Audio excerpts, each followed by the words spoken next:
meantime, Obama had a major setback today, and we took that just hours ago, or less than an hour ago, rather, where Obama came out and he was furious that his amendment to have background checks on potential gun owners, a bipartisan initiative, by the way, loses a vote, and a major setback for him. What does all this mean in the U.S.? Let's go stateside to find out.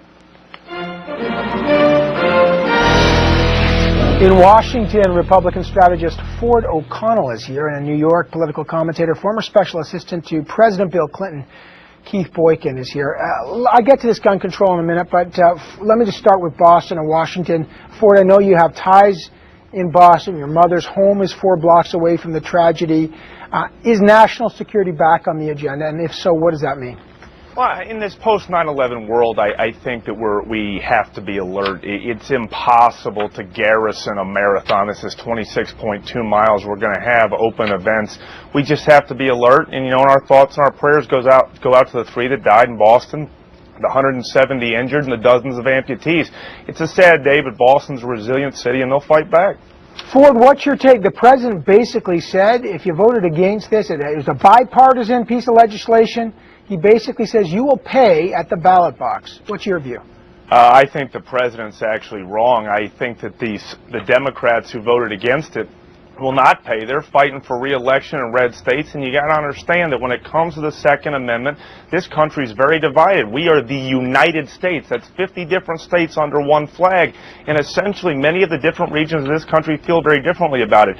And I understand, you know, Keith's frustration, but at the same time, to go out there and say that the NRA, which is a very powerful lobby, lied, when basically in, you know, politics in Washington, everyone lies and voters don't really pay attention. I think it shows you that some of the people are not there, and that these politicians were more concerned about the ballot box in 2014 than actually, you know, limiting the Second Amendment.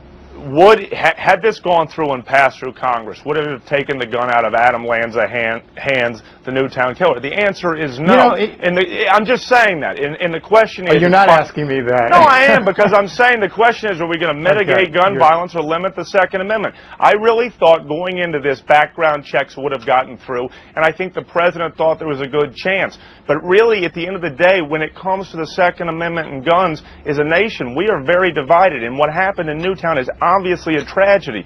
But at the same time, though, some people feel very strongly for the Second Amendment.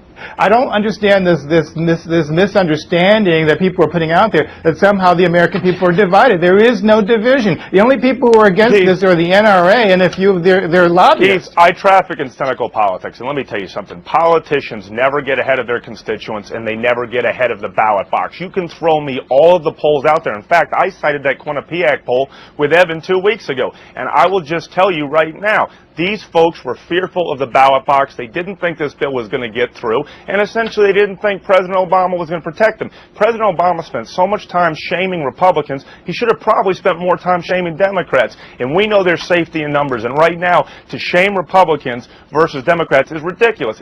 Look, we may have a second bite at this. This is not over, and I understand the president's fury, but he knew that this was going to be a tough haul going forward. Right. Well, I got to leave it there, but the president did say this is not over. This is round 1, he said. So, you know, if one thing I will predict, I'm not predicting a result here, but this fight will go on. So there's lots more to come. Ford O'Connell and Keith Boykin, and great to have both of you here.